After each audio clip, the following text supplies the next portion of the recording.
Muy buenas noches, bienvenidos a otra edición de Opinión Libre. Empezamos esta semana, lunes 16, bueno, con mejores noticias pese a lo ocurrido en esta lamentable situación que atravesó el país con el fallecimiento de estos dos jóvenes que en una marcha pacífica pues han perdido la vida. Esperemos que se den las investigaciones. Pero bien, hoy día tenemos un invitado muy especial, es el abogado Luis Herrera Romero. Él es el vocero por el partido Todos por el Perú y con él vamos a tratar el tema Propuesta País. Para ello vamos a invitarlo al estudio. Hola, ¿qué tal? Gracias. Buenas noches, ¿cómo estamos, abogado Luis Herrera? Vamos Buenas noches. obviamente, antes de tocar el tema de Propuesta País, un poco analizar esta coyuntura. ¿Qué opinión tiene al interior de su partido, de su movimiento? ¿Se han reunido? ¿Tienen una opinión acerca de lo que ha estado pasando en esta lamentable coyuntura? ¿Podría decirnos? Sí, claro. Para nosotros nos queda claro que lo que ha sucedido es el reflejo, ¿no? De 2 décadas de una lamentable labor de parte de la clase política en el Perú, ¿no? O sea, la permanente corrupción que ha sido evidente para toda la ciudadanía, tanto en todos los partidos que han gobernado y que se ha expresado en partidos de derecha, izquierda y de centro a nivel nacional, a nivel regional y a nivel local, es algo que se ha expresado en estas marchas, ¿no? Que es el descontento general de la ciudadanía y sobre todo de los jóvenes que han crecido conociendo este desgastante y paupérrimo sistema político, ¿no? Pleno total rechazo, ¿no? Ahondado más que en los últimos meses estamos pues frente a una crisis generada por el tema de la pandemia que ha generado cerca de 7 millones de personas sin empleo o que han entrado a un nivel de subempleo, ¿no?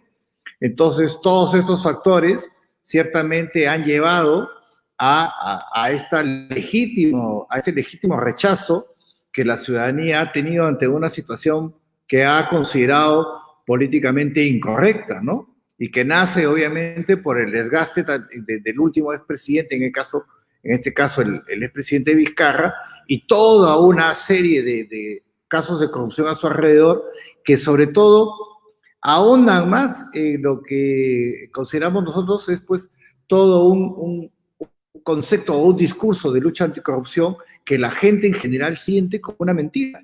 Entonces todo esto ha detonado esta situación que hoy día, gracias a Dios, y obviamente lamentando las pérdidas de vidas que han sucedido en estas marchas, ¿no? Que hoy, gracias a Dios, se ha vuelto a la estabilidad. Nosotros como partido Todos por el Perú, hemos señalado de un primer momento la necesidad de recuperar la estabilidad rápidamente, porque hay dos grandes temas que hay que tratar rápidamente y que le queda, que tiene como tarea el nuevo gobierno, ¿no? En primer lugar, recuperar la confianza de la gente en este sistema, en este proceso de transición hasta el 28 de julio de 2021.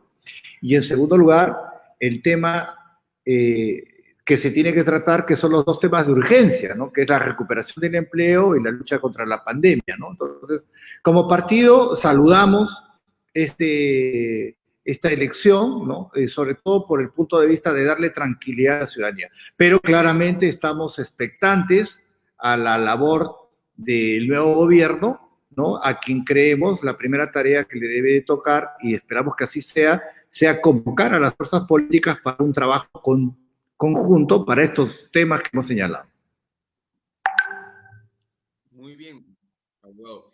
Quisiera ya pasar un poco allá al tema de Propuesta París, no sin antes hacerle la pregunta de rigor.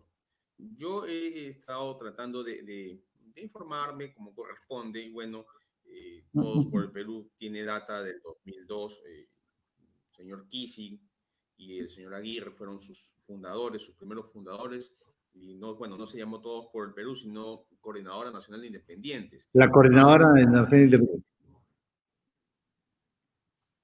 ese liberalismo, ese humanismo y ese progresismo que son las bases, los pilares de su ideología, ¿podría de explicarnos un poco más a qué está referido para que las personas, los Claro, seguidores puedan tener claro qué busca Todos por el Perú?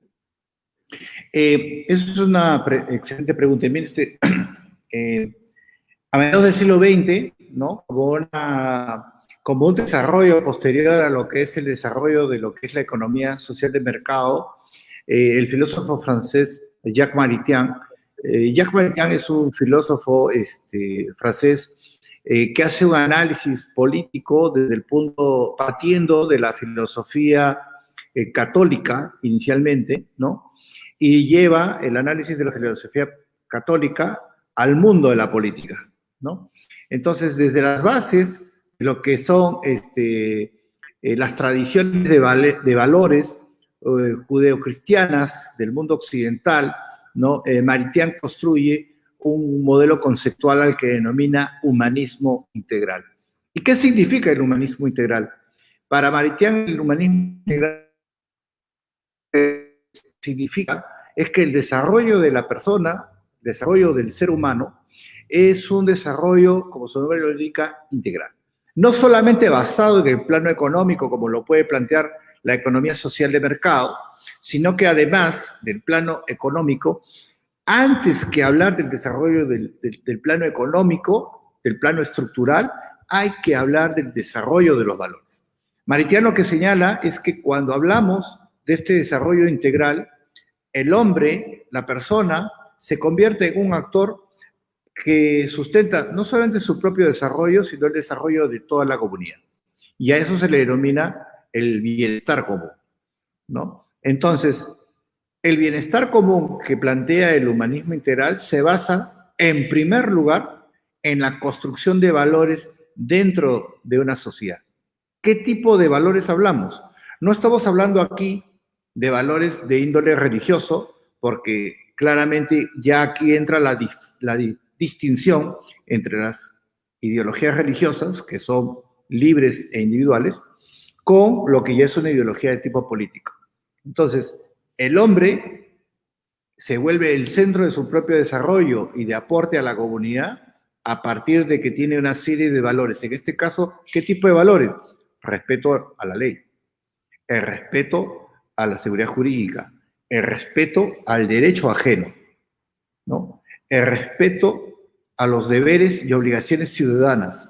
Entonces, bajo el enfoque del humanismo integral, en primer lugar, la persona, el ser humano, se vuelve un pilar para el desarrollo de la comunidad, ya a partir del segundo plano, que ya viene a ser el plano económico, el plano donde la persona aporta y a su vez se beneficia de los beneficios de la economía en general. En este caso, sí, la economía social de mercado. Entonces, el humanismo integral es un desarrollo superior al pensamiento inicial de la economía social de mercado porque ya incluye, antes que nada, un esquema de valor, que es justamente lo que en este momento está en discusión.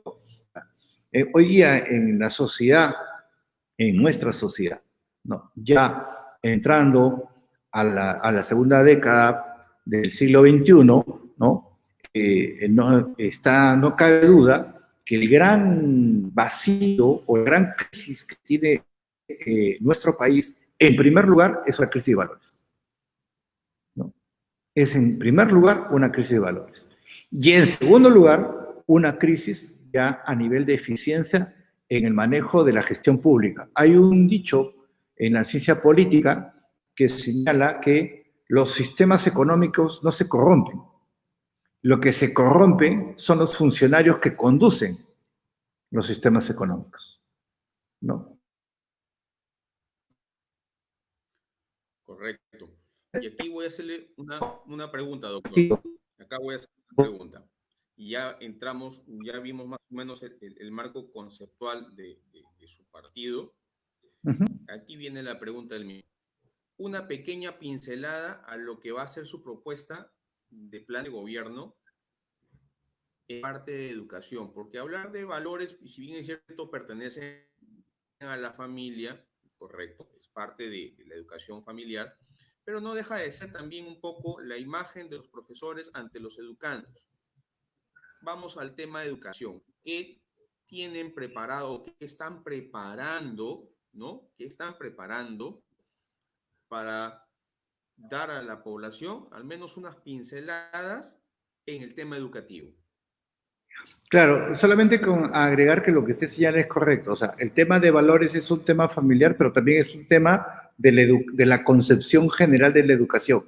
Y efectivamente, la educación, ¿no? No solamente es... la educación engloba varios recursos. El recurso humano, el docente, ¿no? Los recursos materiales, la infraestructura y el equipamiento de los centros educativos. El contenido, ¿no?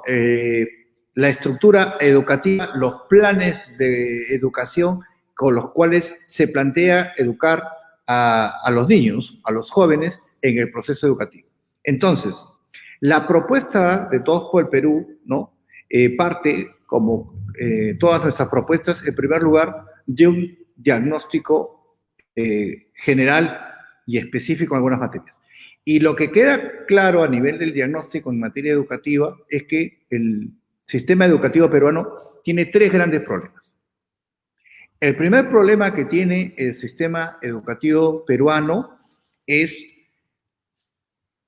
la pobre infraestructura que tiene a nivel tanto de infraestructura física como de infraestructura tecnológica. El segundo problema que tiene la educación en el Perú es el proceso de calidad docente, ¿no? Nosotros tenemos un esquema de formación docente, ¿no? Con brechas, donde no hay un proceso de meritocracia, ¿no? Y el tercer problema que tenemos son los contenidos educativos. Hace muy poco se aprobó, por ejemplo, la Política Nacional Educativa hacia el 2036. Si nosotros revisamos la Política Nacional Educativa hacia el 2036, vamos a ver que es una política general declarativa, ¿de acuerdo? No tiene, vamos a decir, basamentos concretos respecto a los objetivos que persigue, sino más bien lineamientos generales de corte político, ¿no? Respecto a los lineamientos que persigue, ¿de acuerdo?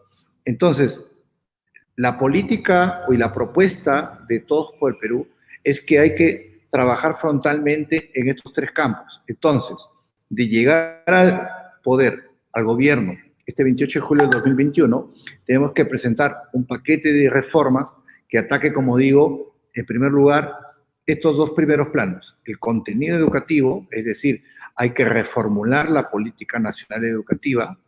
En segundo lugar, hay que plantear seriamente el tema de el fortalecimiento de la calidad educativa del docente como parte principal del proceso de enseñanza de los jóvenes.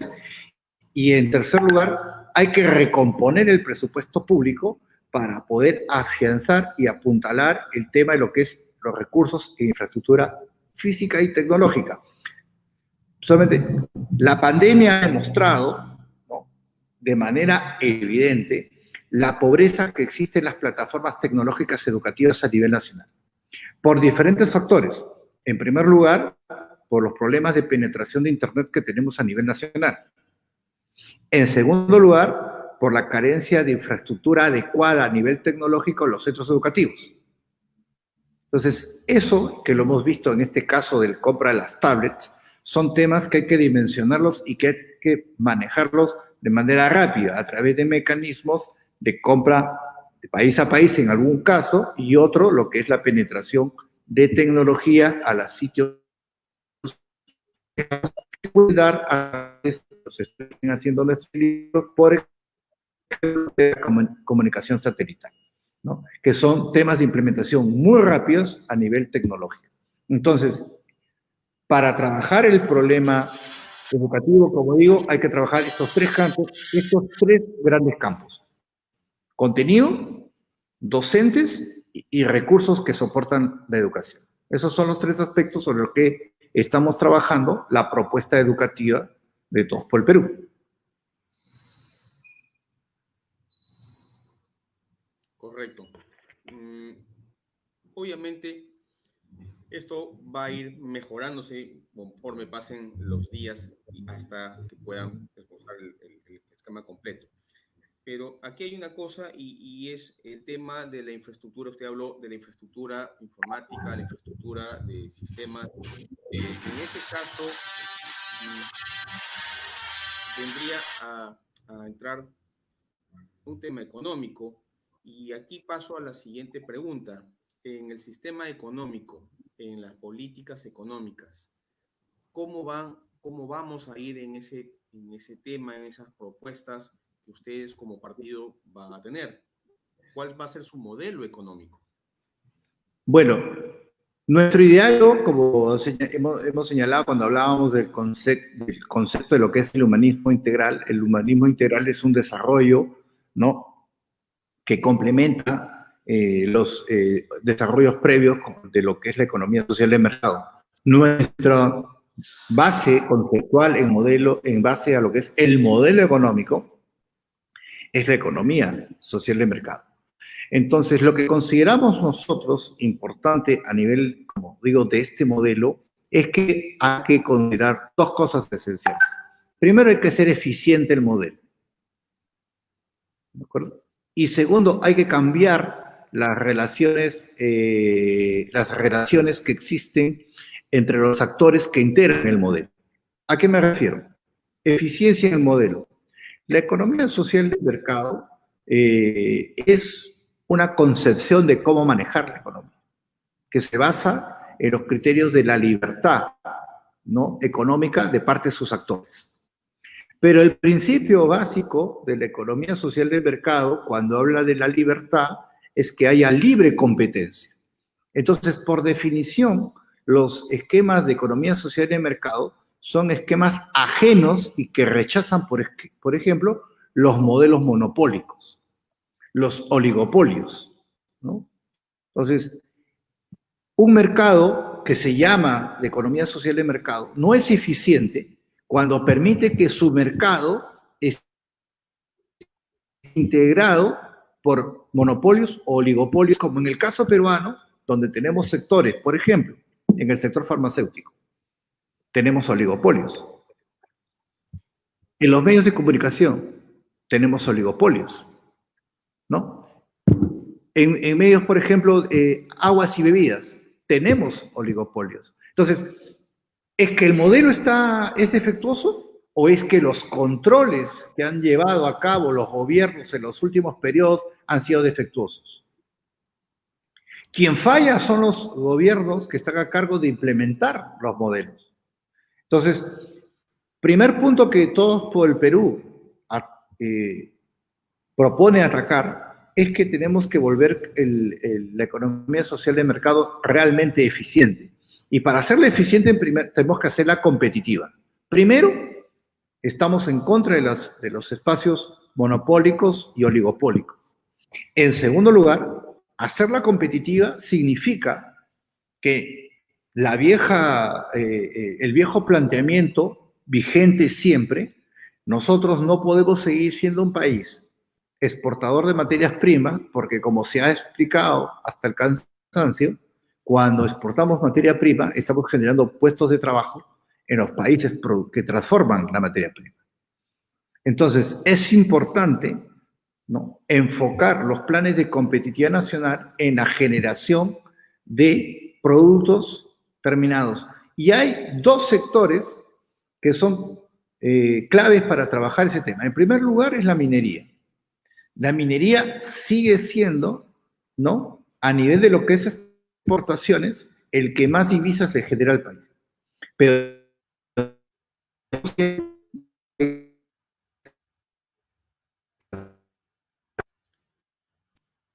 no estamos, por lo general, ni un metro de hilo de cobre. Dígame. Disculpe que lo interrumpa. Hemos tenido un problema técnico justo en la exposición que acaba de dar. Ha habido un problema técnico con la señal, casi no se le ha escuchado, pero quiero resumir lo que me ha estado diciendo, quisiera resumirlo en lo siguiente. Leyes antimonopolio tenemos, pero es letra muerta. En Correcto. caso ustedes lleguen a la presidencia, me está diciendo que van a hacer básicamente la efectivización de estas leyes antimonopolio.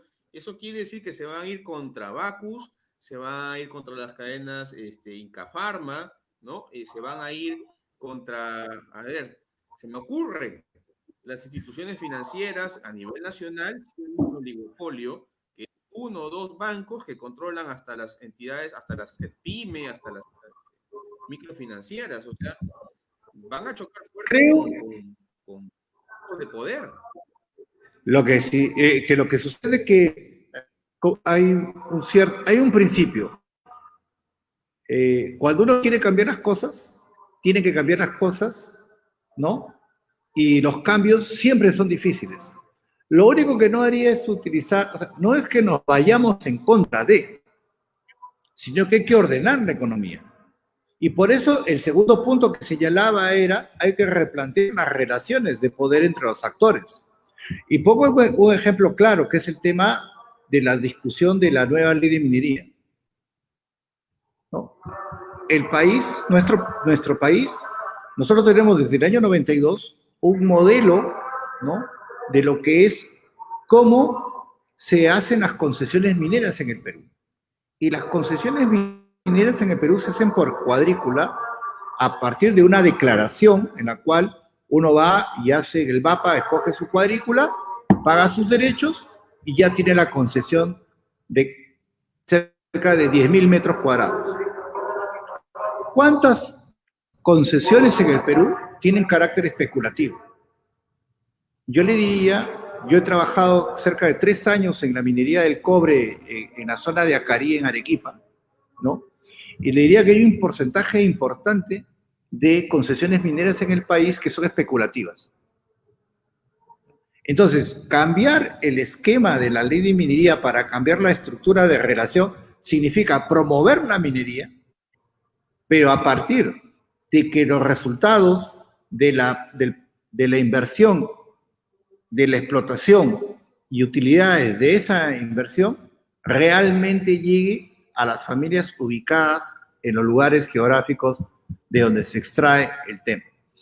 Ojo que digo familias y no hablo del término general comunidades, porque también es cierto que uno de los grandes efectos que ha tenido el tema es que las comunidades, al generar también direcciones, ¿no?, generales dentro de sus comunidades, ponen un nivel de intermedio entre el proceso de obtención de riquezas que tienen que ir para las familias directas. Entonces, la propuesta es que esa relación sea directa entre el propietario del terreno y la empresa. Hay que promover la inversión en la exploración y en la explotación y en el procesamiento de la materia prima de los minerales en Perú. Sí, claro, por supuesto, no podemos, somos un país minero, no podemos decir que no. Ahora, que la tecnología, y eso está demostrado en diversos países, la tecnología en la minería, en la alta minería sobre todo, es de alta calidad. Hay que seguir invirtiendo en ella y más bien hay que diferenciar, potenciar y formalizar la minería informal y tenemos que atacar y cortar la minería ilegal, ¿no? La gran diferencia es de aquella minería que se desarrolla, por ejemplo, en la selva, en las cuencas de los ríos, que contamina el agua, ¿no?, que se desarrolla en zonas consideradas, ¿no?, protegidas. Esa minería que hay que erradicarla. La minería informal, por ejemplo, como en zonas en Puno, como en zonas en Arequipa, como en zonas en Piura, ¿no?, esa minería hay que apoyarla para formalizarla y a través de su formalización, también asegurarnos que utilice tecnologías limpias. Correcto. Entonces, doctor, me queda claro que no son antimineros, No, pero no.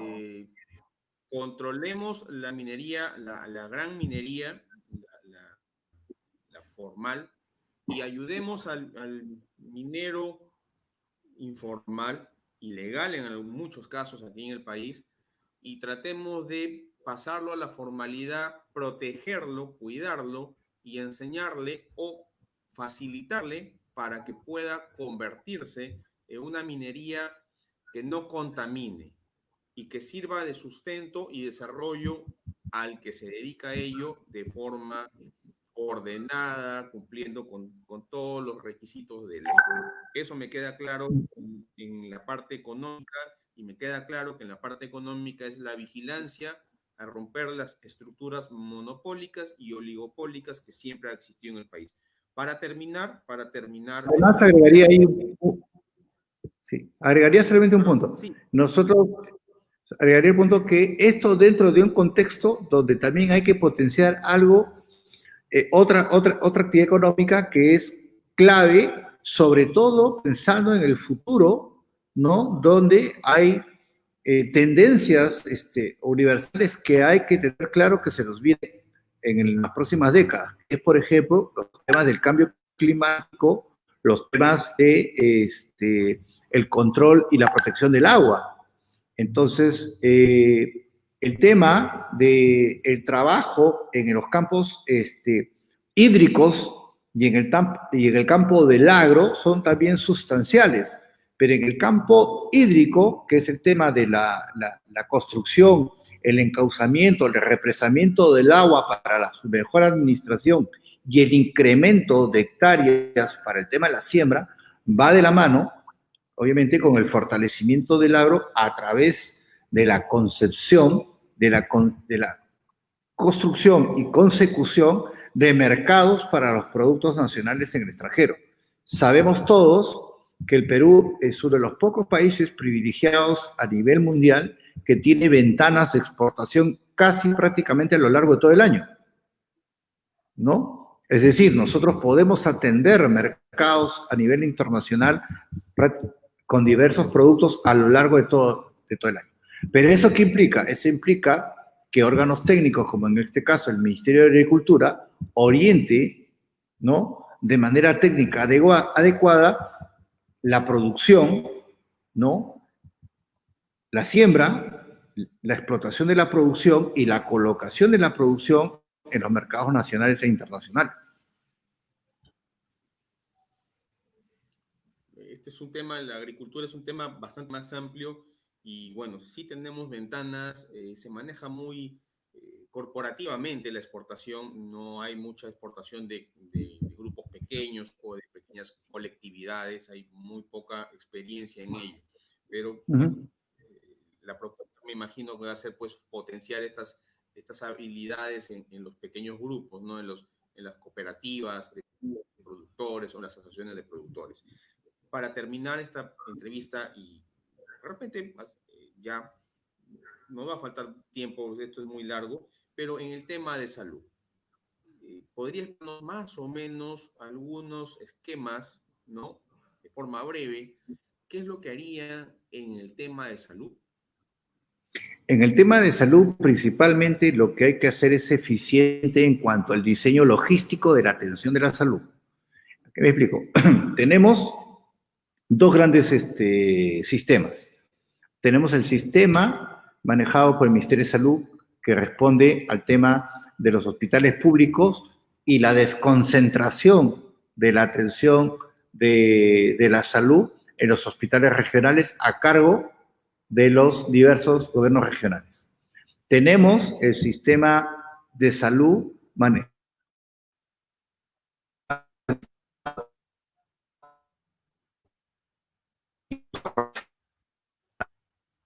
como son los sistemas de salud de las Fuerzas Armadas y de la Policía Nacional. Entonces, los sistemas de salud tienen en su concepción, ¿no?, como cualquier otro sistema, la necesidad de tener una relación positiva entre la cantidad de atenciones médicas que realiza y el presupuesto que invierte en la realización de dichas atenciones médicas, ¿no? Como cualquier actividad, los presupuestos siempre son, vamos a decir, escasos, como se dice en la administración pública, los presupuestos siempre pueden ser escasos para atender un servicio público. Y son escasos si es que se dimensionan mal las atenciones. Entonces, para poder, y fue lo que comentaba al inicio, ¿no? Una propuesta de Todos por el Perú, que es vital, es que de obtener el triunfo electoral en estas elecciones en el mes de abril, nuestra primera tarea va a ser que nuestros equipos técnicos, que ya lo estamos trabajando, implementar la propuesta para rediseñar el presupuesto público. Porque tenemos que brindarle mayor presupuesto a la atención de la salud para poder administrar eficientemente la cadena logística. Entonces, no es que vamos a inventar protocolos de salud porque los protocolos de atención médica ya existen, pero hay que hacerlos más eficientes en la primera línea de atención. Lo que quiere decir que en la primera línea de atención tenemos que dotar al sistema de salud, tanto dependiente del MINSA como de los dependientes de salud, como de otros órganos como las Fuerzas Armadas y Policiales, primero, de recursos humanos suficientes, el personal sanitario. Esto quiere decir que tenemos que tener con ellos una política clara, ¿no? En el cual haya personal sanitario suficiente para las atenciones médicas, personal bien pagado y colocado donde corresponde. Segundo, necesitamos una provisión eficiente de medicamentos y de equipamiento médico para las atenciones. Ya hemos visto nosotros varios casos, ¿no? En el pasado, muy reciente y en pasados anteriores, donde vemos, por ejemplo, que se inaugura un hospital, regresamos al mes y encontramos que el hospital se encuentra vacío porque el equipamiento de ese hospital que fue inaugurado fue trasladado a otro hospital para otra inauguración. Eso, obviamente, responde, ¿no?, a una mala práctica, a una mala forma de planear las cosas, a un deficiente dimensionamiento de los requerimientos de salud a nivel nacional. Entonces, necesitamos equipar eficientemente a los centros médicos y necesitamos un abastecimiento oportuno y económico de los medicamentos requeridos. A nivel de salud, existen estudios, y los centros de salud los tienen, de cuáles son las enfermedades de mayor prevalencia y cuáles son los medicamentos que se requieren para las enfermedades de mayor prevalencia.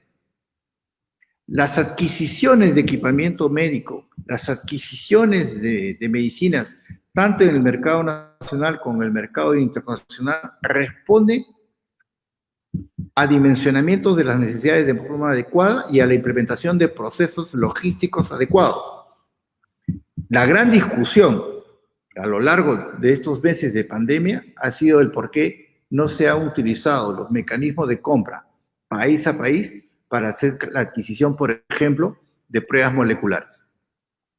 Se ha venido utilizando la norma de compras nacional para hacer compras en el mercado nacional a intermediarios del mercado nacional que a su vez se abastecen de brokers del mercado internacional. Esa cadena encarece los productos.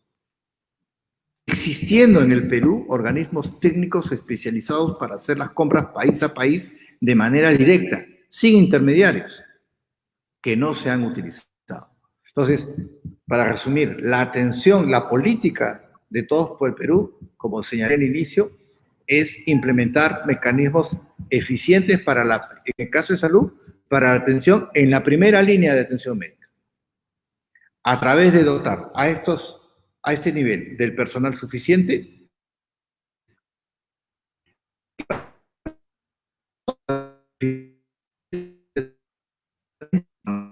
realmente se necesita.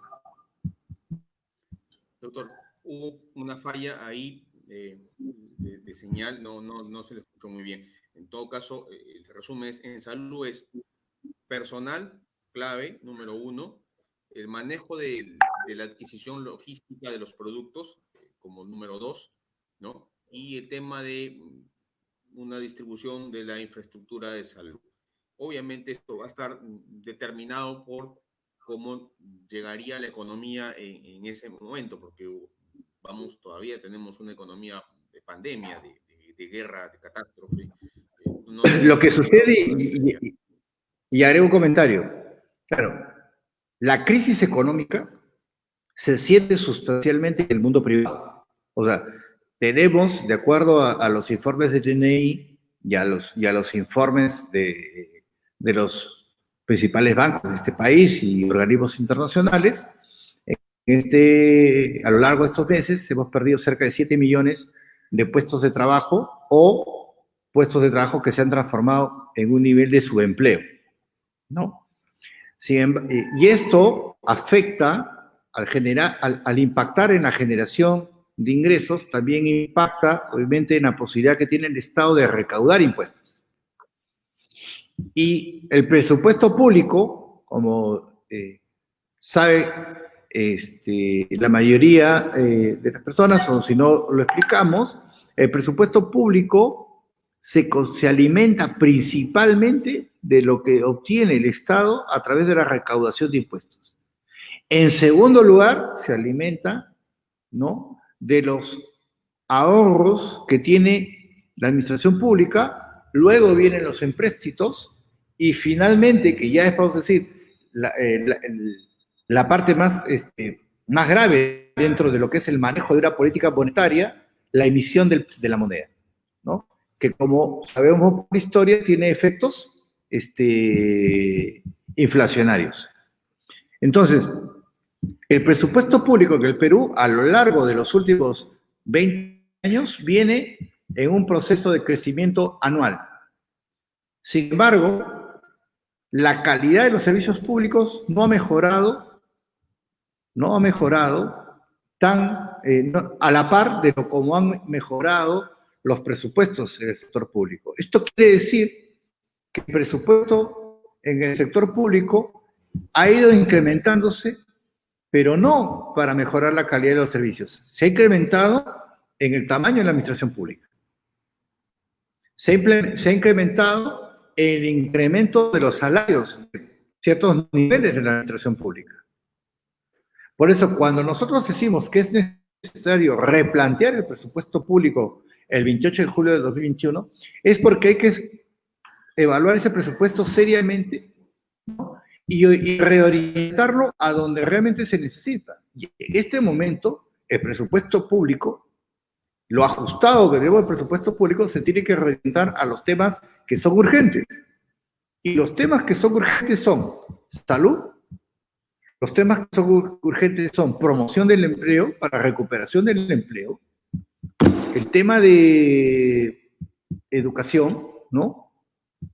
Y de ahí tenemos que orientarlo a todas las actividades que nos generen a su vez impactos positivos en la generación de recursos que traigan mayor impuesto, ¿no? Por ejemplo, las actividades del Ministerio de Producción, turismo, o sea, todas las actividades que a su vez generan un efecto positivo en la recaudación, ¿no? Por eso es necesario replantear el presupuesto público para poder atender estas líneas urgentes a partir del 28 de julio del 2021. Muy bien, doctor. En todo caso, tenemos todavía tiempo para conversar más adelante. Preguntas Claro que breves, sí. respuestas breves.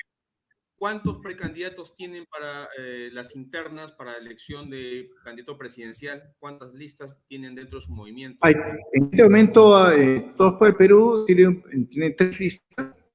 En primer lugar, debemos de señalar que hemos tenido nosotros a lo largo de los últimos años, como partido democrático que somos y que es un partido de militantes, hemos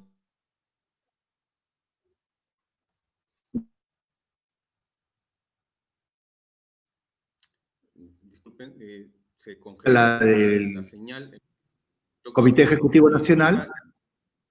La señal se cortó, me voy a disculpar, se ha vuelto a cortar, pero ¿quiénes son esos precandidatos? ¿Podría dar nombres? Claro, el señor Sillonís, ¿no? Fernando Sillonís, el señor Ulises Muñoz y el señor Óscar Quintanilla. Muy bien. Bueno, la hora es un verdugo para estas transmisiones.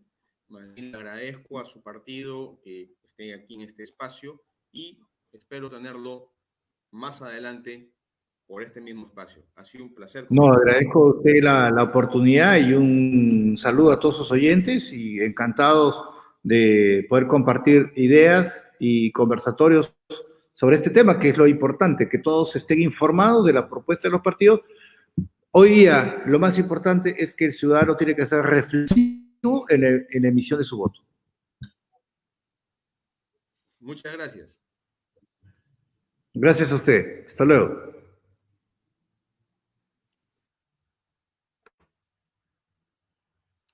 Bien, amigos, esa ha sido la entrevista al abogado Luis Herrera Romero, vocero de Todos por el Perú. Esperemos que haya sido de su utilidad. Ya saben, comparten y comentan esta información y síganos también en YouTube e Instagram y nuestros podcasts en Anchor, Spotify, Overcast y Radio Pool. De mi parte, hasta el miércoles. Un placer.